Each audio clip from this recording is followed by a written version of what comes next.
जय हिंद दोस्तों। आपको चौक चौराहे से लेके ऊंचे ऊंचे बिल्डिंग दुकान मकान जहां भी आपको लोग मिलेंगे सब बोलेंगे पढ़ना है। लेकिन पढ़ना क्या है? पढ़ना एक आर्ट है, पढ़ना एक कला है। क्या जो सब कोई पढ़ते हैं तो सबको सफलता प्राप्त करते हैं क्या? सबको सफलता प्राप्त नहीं होती। बहुत चुनिंदा लोग ही होते हैं जो सफल होते हैं। और ये जो सफलता का सूत्र है, सफलता का जो फार्मूला है, सफलता का जो कुंजी है, वो हमारे वैदिक ग्रंथों में लिखा हुआ है। उसके 5 मूल मंत्र हैं, आप जानते होंगे। काकचेष्टा, बकोध्यानम, अल्पाहारी, स्वानिंद्रा और गृहत्यागी। ये जो आजकल का जो परिवेश है, आजकल का जो माहौल है, आजकल का जो हमारा जो जीवन कल्चर है, कहीं ना कहीं ये सब जो है छूट गया है। तो आज हम लोग इसके बारे में पढ़ेंगे कि एक स्टूडेंट को किन किन चीजों पे गहन अध्ययन करना चाहिए, किन किन चीजों को जो है अपनाना चाहिए, किन को छोड़ना चाहिए। और सबसे बड़ा जो प्रॉब्लम है मोबाइल, इसको किस तरह हम लोग मैनेज करेंगे, किस तरह हम लोग इसको जो है छोड़ेंगे या फिर पकड़ के रखेंगे ताकि हम लोग को सफलता प्राप्त हो। तो इन सब चीजों को आज हम लोग जानेंगे ताकि आपका सफलता 100% हो। पढ़ना बहादुरी नहीं है, लेकिन छोड़ना बहुत बड़ा चीज है। क्या हम छोड़ रहे हैं, किस तरह हम पढ़ रहे हैं, क्या हमारा रणनीति है, क्या हमारा स्ट्रेटेजी है, किस तरह फुलफिल कर रहे हैं, किस तरह हम एक जीवन को जी रहे हैं, ये बहुत बड़ा चीज है। पढ़ना सब कोई पढ़ता है, कोई 16 घंटा पढ़ रहा है, कोई 4 घंटा पढ़ के रिजल्ट दे रहा है। तो आप पढ़ किस तरह है, ये मायने रखता है। तो आप सबका सरय पाठशाला में स्वागत है दोस्तों। यदि आप लोगों ने अभी तक सरय पाठशाला को सब्सक्राइब नहीं किया है तो सब्सक्राइब करके रखिए, क्योंकि इस तरह महत्वपूर्ण और इंपॉर्टेंट टॉपिक आपको मिलता रहेगा जो आपके एग्जाम के पॉइंट ऑफ व्यू से इंपॉर्टेंट रहेगा और जो आपके पढ़ने में जो जानकारी चाहिए उसके पॉइंट ऑफ व्यू से इंपॉर्टेंट रहेगा। तो चलिए, सबसे पहले हम लोग जानते ही होंगे, आप लोग बचपन से ही पढ़ते होंगे, काकचेष्टा, वकोध्यानम, अल्पाहारी, स्वानिंद्रा, गृहत्यागी। 5 लक्षण जो विद्यार्थी के मूल लक्षण है। लेकिन यदि आप 5 में आपके पास 3 भी लक्षण है, यहाँ आप देख लीजिएगा, आपके पास जो भी 5 है इनमें यदि आपके पास 3 भी लक्षण है ना, तो आप 100% सफलता प्राप्त कीजिएगा। तो देखिए, सबसे पहले काकचेष्टा।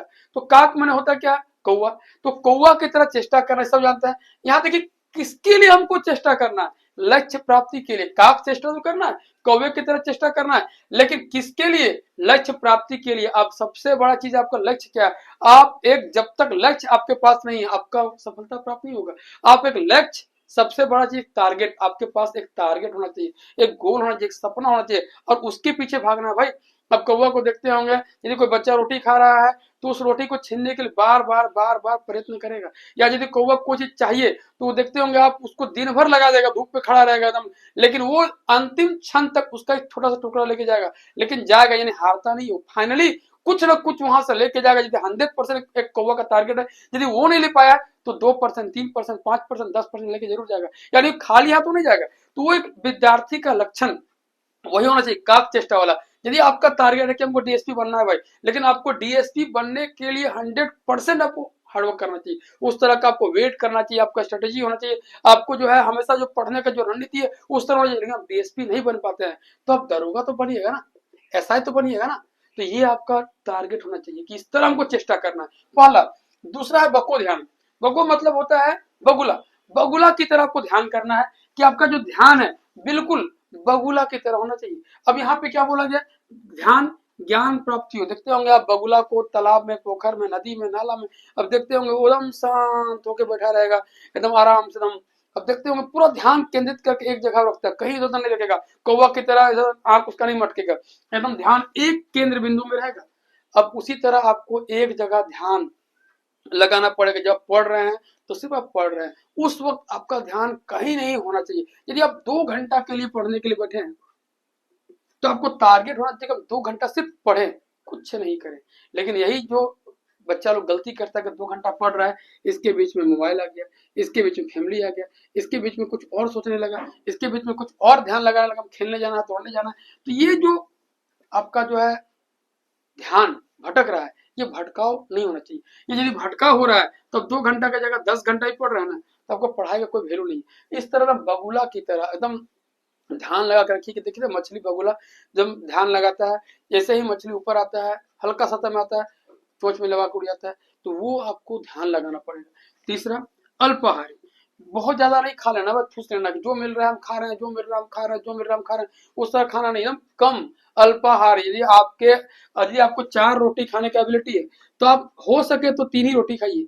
मतलब आपको 75% ही खाना खाना है, जितना भी आपका एबिलिटी है उसमें आप 75% ही भोजन ग्रहण कीजिए। इससे क्या होगा कि आप कम खाना खाइएगा तो नींद कम आएगा, आलस कम आएगा तो आप ज्यादा पढ़िएगा। देखिए आपको छोड़ना पड़ेगा, यदि भूख बहुत ज्यादा लगा है तो आपको वो भूख को त्यागना पड़ेगा। बोला ही क्या भाई, आप ज्यादा खा लीजिएगा तो खाने के बाद तो नींद आएगा, नींद गया अब सोए तो खोए, जो सोया है सो खोया है, जो जागा है सो पाया है। तो रूल है भाई, कल्चर है हमारा। तो आपको समझना पड़ेगा कि हमको कम सोना है, कम सोने के लिए कम खाना है, कम खाने से ही आपका आलस नहीं आएगा, आलस नहीं आएगा आप ज्यादा पढ़ेंगे। ये तो थॉट है, ये तो चलते आ रहा है। तो इसीलिए एकदम अल्पाहारी होना चाहिए ताकि आलस से नहीं आए। आलस नहीं आएगा तो आप हमेशा जो है सुबह से लेकर शाम तक एक एनर्जी के साथ आप काम कर सकते हैं। तो इसलिए कम जो है खाना है, लेकिन पानी ज्यादा पीना है। पानी एकदम मिनिमम 7 से 8 लीटर। जो भी बच्चा पढ़ रहा है, सिर्फ पढ़ रहा है, दौड़ने वाला बात नहीं कर रहे हैं, जो सिर्फ पढ़ रहा है मिनिमम 8 7 8 जो है गिलास पीजिए। यानी 10 गिलास भी आप पी रहे हैं तो कोई दिक्कत नहीं, एकदम टारगेट रखिए। एक अपने पास जो है बोतल रखिए, बोतल नहीं तो आप कम एक गिलास रखिए, गिलास में हमेशा पानी भर के रखिए और हल्का हल्का पीते रहिए, पढ़ते रहिए। ये होना चाहिए। अगला जो है आपका स्वानिंद्रा, ये बहुत बड़ा चीज है। आज का जनरेशन का सबसे बड़ा प्रॉब्लम, यदि अभी तक हमने बात की तो स्वानिंद्रा। सब जो है यहाँ पे रात जागने वाला है और सुबह देर से उठने वाला है। जबकि बोला गया है कि आप जो है सूरज उगने से पहले उठना चाहिए। बहुत सारा जो है क्रिया जो है सूरज उठने से पहले कर लेना चाहिए। आप कितना पढ़ लीजिए, आज भी बच्चा लोग जो 4 बजे से लेकर 6 बजे भोर तक पढ़ता है।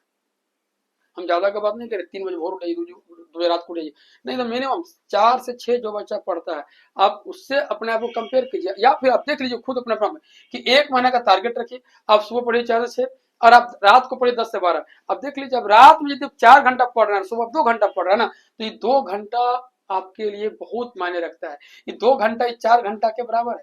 इसीलिए बोला गया है कि सुबह उठ के ही पढ़ना चाहिए। तो यहाँ पे क्या करना, स्वानिंद्रा मतलब तुरंत बिस्तर छोड़ना है। मतलब कितनो ठंडा है, कितनो गर्मी है, कितनो जाड़ा है, इन्हें कैसे आगे सो गए सुत लें, ऐसा नहीं करना भाई। एकदम बिस्तर छोड़ देना है। और जो भी स्टूडेंट है 5 से 6 घंटा आप सो रहे हैं ना, तो बहुत सो रहे हैं। 5 से 6 घंटा का नींद एकदम सफिशियंट नींद है। इससे ज्यादा सोने का कोई जरूरत नहीं है। इतना आप यदि 1 साल 1.5 साल कष्ट कर रही है, अब 1.5 साल कष्ट कर रही है, तो क्या हो गया आपका? 1.5 साल में कुछ नहीं होने वाला है। 1.5 साल का आप सोइए भाई, 8 घंटा 9 घंटा सोइए, आराम से 9 घंटा सोइए, कोई दिक्कत नहीं है। लेकिन जब तक आप सफल नहीं हुए तब तक 5 से 6 घंटा का नींद लीजिए, इससे ज्यादा सोना ही नहीं। तो ये आपका होना चाहिए स्वानिंद्रा, मतलब तुरंत बिस्तर छोड़ने का एबिलिटी आपके पास होना चाहिए। और गृहता की ये देखिए, अब ये जो कल्चर है ये थोड़ा सा कम हो गया है। क्योंकि जो शहर के बच्चे हैं वो कहाँ जाएंगे पढ़ने के लिए, शहर में रहेंगे। लेकिन जो गांव के बच्चे वो शहर आते हैं। लेकिन अब जो है एक गृह तागी वाला जो ये है, पहले जो था बच्चा लोग जो है अपना आश्रम में पढ़ते थे। लेकिन हाँ, यहाँ पे कहानी क्या, गृह तागी का मतलब है क्या, ये समझना पड़ेगा कि मामलों से दूर रहे। जो भी आपका घर, अब घर में ही है लेकिन घर में ही आप नहीं है, इस तरह आपको रहना है घर में। उन्हें आप घर में भी है तो घर में नहीं है, मतलब आप पूरा दुनिया से कटे हुए हैं। कोई आपका घर में आ गया, आपका मौसा मामा ये वो देश देख, आप आए अपना एक आध मिनट आप उनको समय दीजिए और अपना कोना पकड़े घुस जाइए। कौन क्या कर रहा है, कौन लड़ रहा है, कौन झगड़ रहा है, कौन प्यार कर रहा है, कौन मोहब्बत कर रहा है, कौन आपस में क्या है, फैमिली कैसे चल रहा है, इसमें आपका कोई इंटरफेयर नहीं होना चाहिए। आप पढ़ रहे हैं, यही बहुत महत्वपूर्ण है। आप अपने पढ़ाई पे स्टडी कीजिए। तो ये आपको नहीं करना भाई कि आपका पापा क्या कर रहे हैं, उन किस तरह जिंदगी गुजारेंगे, आपकी मम्मी कहाँ है, आप वो किस तरह क्या कर रही है, आपकी बहन कहाँ है, ये क्या कर रही है। एक रिस्पॉन्सिबिलिटी होता है, लेकिन घरेलू मामले में आप दूर रहिए भाई। आपका मौसा कहाँ गए हैं, आपके चाचा कहाँ गए हैं, आपके काका कहाँ गए हैं, आपके चाची क्या कर रही है, ये सब इंटरफेयर में नहीं करना है आपको। ये सब बिल्कुल। अब यहाँ पे गिरफ्तारी का मतलब पहले क्या था, पहले यही था कि बच्चा जो है घर से दूर रहे। पहले फोन भी नहीं था, आश्रम में तो लेटर में लिखा जाता था, संदेश दिया जाता था कि उनके मामा का शादी है तो एक दिन के लिए भेज दिया जाए। वो भी गुरु की इच्छा हुआ तो आएगा, तो नहीं आएगा। तो ये मामलों से दूर रहे, मतलब घर में भी रह के बिल्कुल घर से दूर रहे। ये है गिरफ्तारी का सही मीनिंग। और अब जो है सबसे बड़ा प्रॉब्लम इन सब जो है ये आपका बम है। लेकिन आइटम बम का बात कीजिएगा ना, तो ये मोबाइल, ये सबसे बड़ा प्रॉब्लम है। आप 5 मिनट के फोन लिए हैं, वो आपको 50 मिनट कब खपा देगा ना, आपको पता ही नहीं चलेगा। तो वो जो है ना, टाइम को ना आप यूटिलाइज कीजिए। फोन बहुत जरूरी है। फोन हम नहीं बोल रहे कि यूज नहीं करना, आज का जनरेशन का तो भाई आधार ही है फोन, उसके बिना कुछ नहीं होगा। लेकिन जितना मैक्सिमम, मैक्सिमम मतलब मैक्सिमम दूरी आप बना कर रखिए फोन से। हो सकता है कि आप जो है दिन भर में टारगेट केवल 1 घंटा फोन चलाएंगे, और भी काम का भाई, आपको रील्स देखने का कोई मतलब नहीं है। अब क्या लग रहा है, आप बहुत सारा मोटिवेशनल बात करेंगे, मेरा वीडियो सुनकर मोटिवेट हो जाएगा, या बड़े बड़े जो है मोटिवेशनल स्पीकर है, अब उनका मोटिवेशन सुनकर क्या आप मोटिवेट हो जाएंगे। मोटिवेशन अंदर से आता है, आपके अंदर मोटिवेशन होना चाहिए। यदि वो आपके अंदर नहीं है तो आप कभी आगे नहीं बढ़ पाएगा। कोई आपको कितना मोटिवेट कर देगा, 1 दिन 2 दिन 10 दिन 20 दिन 1 महीना, फिर 31वां दिन फुस, उससे नहीं होने वाला। आपके अंदर डेडिकेशन खुद का होना चाहिए, आपके अंदर मोटिवेशन खुद का होना चाहिए कि हमको जीवन में करना क्या है। कोई आपके लिए कुछ नहीं कर देना है, कोई कुछ भी नहीं करेगा आपके लिए, जो करना है आपको करना है। तो आपको समझना है कि मेरे लिए इम्पोर्टेंट क्या है और मेरे लिए गैर जरूरी क्या है। तो जो गैर जरूरी चीजें है उसे फोन भी आता है भाई। और सबसे ज्यादा टाइम आप यदि कहीं दे रहे हैं, कोई एक आपका बात नहीं कर रहे, सबका बात कर रहे हैं। दुनिया में जितने सारे लोग अभी अभी जो इस जनरेशन में जी रहे हैं, सबसे ज्यादा टाइम यदि कहीं वो दे रहा है तो फोन में दे रहा है। वो खाते हुए फोन दे रहा है, पढ़ते हुए फोन देख रहा है। बच्चा के साथ एक पेरेंट्स है तो ज्यादा टाइम फोन में दे रहा है, ना कि पेरेंट्स पे दे रहा है। तो समझिए कि एक माँ बाप बच्चा को छोड़ के फोन पे समय दे रहा है, तो उसका बच्चा जब बड़ा होगा तो क्या लग रहा है कि माँ बाप को समय देगा? बिल्कुल नहीं देगा, क्योंकि वो टाइम आज नहीं दे रहा है। तो जितना हो सकता है फोन से दूरी बनाइए। फोन रिश्ता नाता सबका जगह ले लिया है।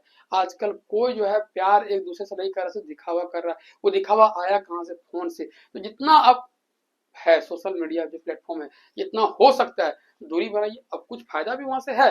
आपको लगता है कि आप यूपीएससी की तैयारी कर रहे हैं तो बहुत सारे अच्छे अच्छे टीचर जो है आपको वहां मिल जाएंगे कि भाई यूपीएससी की तैयारी कैसे होता है, किस तरह स्टार्टिंग में है। लेकिन हाँ, वो भी अब शुरुआती तौर पे ही काम दिया जाएगा। लेकिन आप सोच रहे हैं कि अब गहन अध्ययन आपको कहीं नहीं मिलने वाला। वो आपको खुद घुसना पड़ेगा एक गोताखोर की तरह, और वहां से आपको जब मोती चुनना पड़ेगा। आपके लिए कोई नहीं जाएगा, वहां आपको घुसना पड़ेगा। तो इस तरह करके एक आप स्ट्रेटेजी बनाइए कि भाई हमको जो है एकदम कौवा की तरह चेष्टा करना है, फोन से एकदम दूरी बनाना है, बको ध्यान में एकदम बगुला की तरह ध्यान करना है।